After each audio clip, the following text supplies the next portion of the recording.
Hey everyone, welcome to another episode. My name is Szentes, and in this short video I'd like to talk about physical trauma and what signs it has later in life. This video was inspired by a friend of mine who sent me an article yesterday showing that kids who were physically abused and traumatized later develop heart problems and then several other medical conditions. So in this short episode, I'd like to focus on the physical trauma, and I have had plenty of it. So I was very heavily abused physically as a child. And one of the things I'd like to share with you right up front is that in order for us to really heal from trauma, you have to understand that there's a physical aspect of it, which we tend to remember, and even that story is distorted. But the energetic and the emotional part is what really makes an impact, a negative impact later in life. So, as long as we are trained to focus on what happened, which is the physical story, those are ugly stories, okay? Very, very ugly stories. As long as we focus on the physical, we only know or remember about 1% of the real story. The other 99% of it is in the unconscious, is in the unconscious world, is in the unconscious mind, is in the unconscious cellular memory of our body. And believe it or not, that is what determines how you feel later in life. Now, additionally, we also tend to forget that 1%, what happened to us. Quite often we suppress it because it's an unpleasant memory. And then all we really experience is this 99% plus this little bit of a hidden thing. And it comes out in the forms of health issues, heart issues, immune system problems, autoimmune diseases, and strokes and several different medical conditions. So I'd like to quickly share something with you that should begin your healing when it comes to trauma. Is that as long as you're willing to accept an idea that there is something behind the scenes at the unconscious level, and it's something that you've never heard before, it's something that you have not even an idea about, and maintain an open mind, then you actually have a good chance of healing. Unfortunately, a lot of the traumatized people develop a sort of a crust around the heart and become very defensive about life, understandably so, but they don't really understand what they're defensive about, because the very thing that they need to hear and process is totally hidden in the unconscious mind. So in moments of trauma, we feel disempowered. That powerlessness is always, always, always present in those moments. But we don't understand how deep the meaning really is of that powerlessness. And what happens in moments of trauma, let it be physical or let it be even more severe like sexual or even emotional abuse, what makes the long-term adverse effects of the trauma is not what that other person did to us. That's what our ego would like to remember or make us remember. Bad perpetrator, bad mother, bad abusive father, and so on and so forth. But what happens, and this is the key here, is that in our mind, while we are being hurt, harmed, abused, there's a build-up, if you will. You know that it's coming. It might only take a few seconds before it happens, and between you know it and happens, but in the few seconds, a lot of things happen at the unconscious level. So should we get harmed, hurt, that is very unpleasant, and I understand it, but it is not the real problem. Our bodies are very resilient, or we are resilient. Just like if you were to fall off a bicycle, you would skin your knee or hurt yourself, and then a few weeks later you're back and you forget about it. That is not the kind of trauma I'm talking about. What happens in these abusive moments, traumatic moments, physical, sexual, emotional trauma. And there's, by the way, there's like 8 others. There's 11 trauma categories that run in every single one of us. And every single item kind of plays its little sneaky role in our lives. So whenever something happens to us in traumatic moments, we can call them significant emotional events. We also create certain stories in our mind. One of the first stories we create is that we begin to become very suspicious of the individual who is about to launch an attack. So we become extremely careful. We go into a trance, and in the trance state, then we are much more accepting of energies and much more accepting of thoughts. And in that trance state, we program the unconscious mind. So the moment something happens to us, the moment somebody harms us, it doesn't just happen to us. In our mind, we begin to spin stories, and then we also create a very vengeful attack on the perpetrator. That story gets totally forgotten. That story gets deleted from our memory, if you will, but it never gets deleted from our cellular memory. So while we remember this particular person, that particular event, then we also created a story in our mind that was vengeful, maybe even hurtful, harmful. We might have desecrated the perpetrator in our minds. The difficulty for people to understand is that your mind and my mind and our unconscious mind cannot differentiate between your thoughts versus your reality. So in other words, if you were to close your eyes and I would guide you through a meditation, many times it will feel just as real as if you were walking or doing the same thing in real life.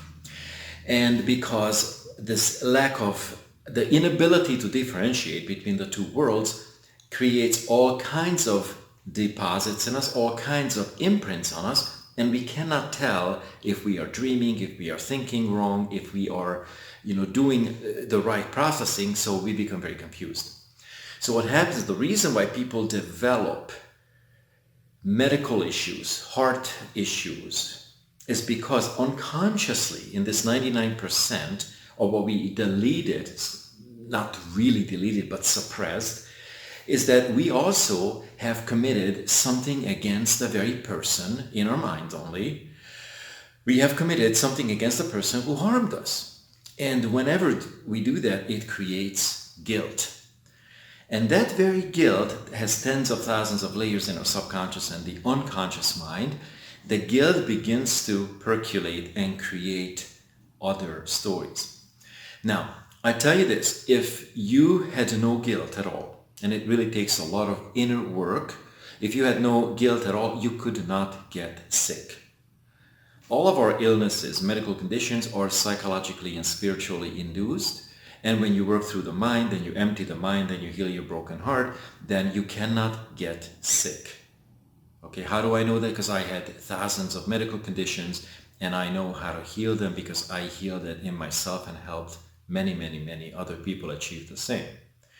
So one of the first things to healing from your trauma is not talk about only what you think happened, but also start pondering and asking yourself a question. What did I do in those moments? What kind of temper tantrums did I create? And by the way, these temper tantrums then carry on till the end of time or until you interrupt that pattern and you heal it. What kind of decisions did I make unconsciously in those severe moments of severe trauma that now affect my life? And I tell you, this is one of the first things that most people have no clue about. And it's sort of a punch to the throat, is that you also did something pretty violent to the perpetrator. Oh no, I thought I was a nice person. Well, you may be a nice person, but you've got your own darkness. And if you cleaned up your darkness through, in the mind and looked at the conflicts and your belief structures and your shadow structures, you would heal and you would look at that story and have zero emotional charge. So when clients come to me they tell me different stories, and I already hear it in the language. Like, I was bullied. Okay, I already know that that is a trauma resolved. And they tell me other stories, that this is what happened, and my mom and my dad and my uncle and the stepdad and so on and so forth. And that's very important to hear. But that only gives me an indication of what decisions and what processes were initiated in the unconscious mind from then on. I also get phone calls from clients who tell me that they've been going to therapy for 20 years. You know, that's a long damn time. And trust me, I know, because I went to therapy for 30 years and I was massively traumatized, which nobody ever pointed out to me. Okay, 30 years and I ended up with a damn stroke. And why? Because they didn't have the recipe. So in this article that my friend sent me, I read it, and of course, you know, one of my biggest frustrations is that everyone talks about the physical. Everything's emotionally induced. Okay, so of course the child will have heart problems. That's a trauma response. It's an unconscious manifestation. If you only focus on the physical, you are trying to, you know, fix a screen of a computer that has a hard drive problem. You know, the biggest problem for humans is that number one, they've never been taught or told how we manifest, which is through our minds. But that's a very, very complex thing, because we have more negative than positive thoughts in the beginning. And then the other problem is that the world outside, the healers and the go-to people are equally as, I don't know if I should call them clueless or uninformed, or it's like the blind leading the blind. So that is why I'm telling you, in the coming new world, one of the main focuses that we as humans have to do and have to focus on is heal our traumas. And the traumas are very complex. It affects, you know, it surfaces when you're in a certain situation. Like, you think you're all good as long as you're employed, and all of a sudden if you lose your job, then you are thinking to become an entrepreneur, and it's a totally different world, and your old unresolved and suppressed traumas then will come to the surface. So whenever you have any type of medical condition, you can start to ponder, like, how have I created this, and what kind of decisions did I make to create, or what kind of traumas did I have so to create this particular result, this particular manifestation. All right, so remember that every single trauma that we have is in place to help us evolve.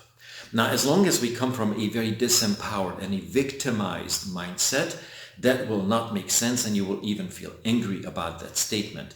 I am not here to tiptoe around people's ego, because that has killed billions by now, when we appease the ego, the wounded ego, and not tell them what's really going on. You create your reality through your thoughts, through your mind. The problem is that 98% of those thoughts are completely hidden and convoluted. The convolution is what makes it so trippy, because most people think falsely that they can just sit under the tree and meditate and things will come to them. And it's not true. It was another false ideation. Some things will come to you, maybe 5%, but the rest you will actually have to study and consciously learn and then apply. All right, guys, so let me recap quickly. Whenever something bad happened to you, you also created other stories. You wrote many, many, many different stories that are now stored in the unconscious. Those stories have created guilt in you, and the very guilt that you created back in those moments have been traveling with you through time, through space, and now you feel the byproduct. In closing, I'd also like to say that I applaud you if you have been trying different techniques and different release processes and meditations and whatnot. I always like to work with people and help people who are enthusiastic about their healings. I like to work with people who are curious. I like to work with people who actually care about their healing.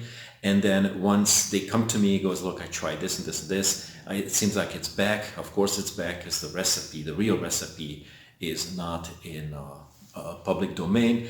Then I will help them, guide them out of the trauma permanently.